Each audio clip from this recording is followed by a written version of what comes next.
Hi, this is Tim of the 1916 Company. Welcome and thanks for logging on. If you love this watch, email us Team Mosso at the1916company.com for purchase, pricing, and availability questions concerning this watch. Today we're discussing a 2022 launch from Longines.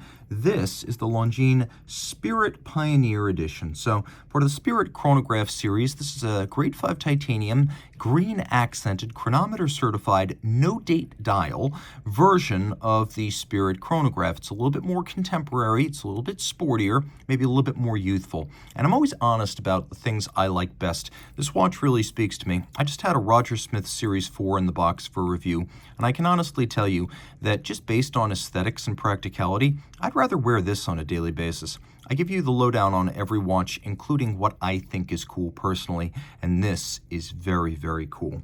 So, it's big. 42 millimeters in diameter, it's anything but svelte. 16.6 millimeters thick, Roger's all over it in that regard, and 51.5 millimeters from lug to lug. This is pretty much the limit of what I can wear on a 16 centimeter circumference wrist. 22 millimeter spacing between the lugs. Now we'll see it on my wrist. You can see it's a fairly sizable watch. I would say it wears true to size. It wears like a 42 millimeter round watch. If your wrist is my size or larger, you can wear this. If your wrist is any smaller, you're probably going to want to look for a smaller option. And down the barrel is always the telling angle. You can also see in profile, while it might fit underneath a jacket cuff, it's going to get hung up on a tight dress sleeve. The strap's a lovely piece.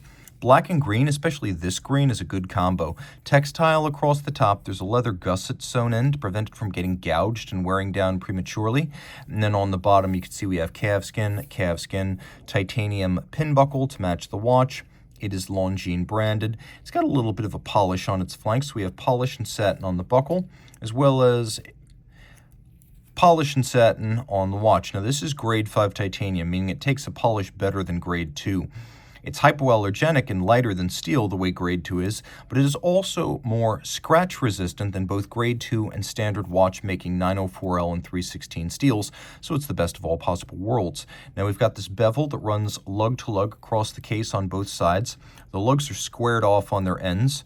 We have longitudinal satination on the flanks of the case, vertical in between the lugs at 6 o'clock and 12 o'clock. The bezel is stepped in somewhat to give it a little bit of a thinner profile, or an apparent thinner profile. You see how we step in, we step up, we slant in, and then it flattens out as it rings the sapphire.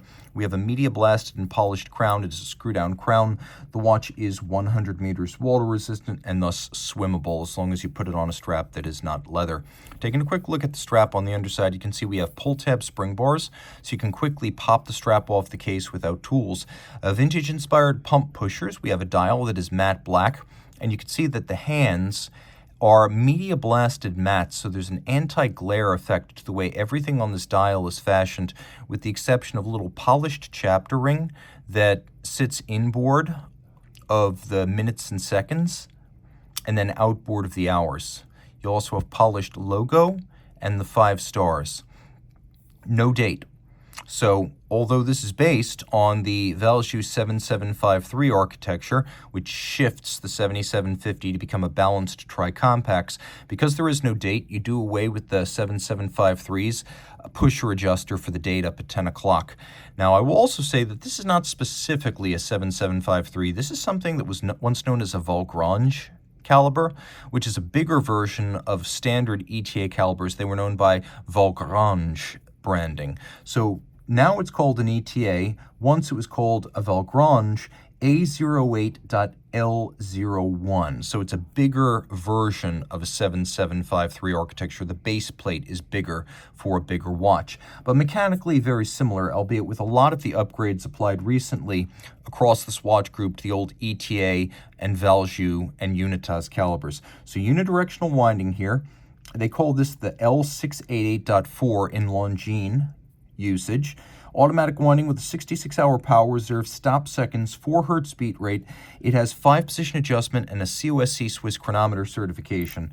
It does feature hacking seconds, so if you pull the crown, you stop the watch, you can set it to a reference time.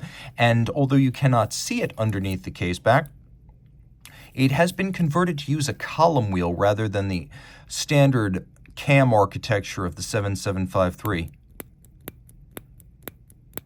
I've always found that modern cams are as sharp as column wheels, but it's nice knowing that this is a column wheel in there.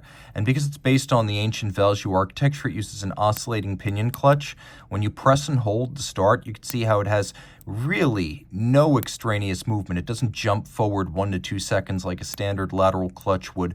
That's one of the benefits of an oscillating pinion. It does not have a lot of play in it, but it's still a lateral clutch. It's the reason why a lot of upscale brands like Journe de Bethune and Richard Mille are now sort of revisiting the oscillating pinion clutch concept. So a lot to love mechanically. It's a lot sharper than you would expect. This 27 joule movement with power reserve, column wheel, anti-magnetic silicone hairspring, and then the watch is really quite well loomed, including the chronograph seconds hand. So if you love this watch, reach out to Team Mosso at the1916company.com for purchase and pricing details. And heck, you'll save a lot of money over a Roger Smith Series 4.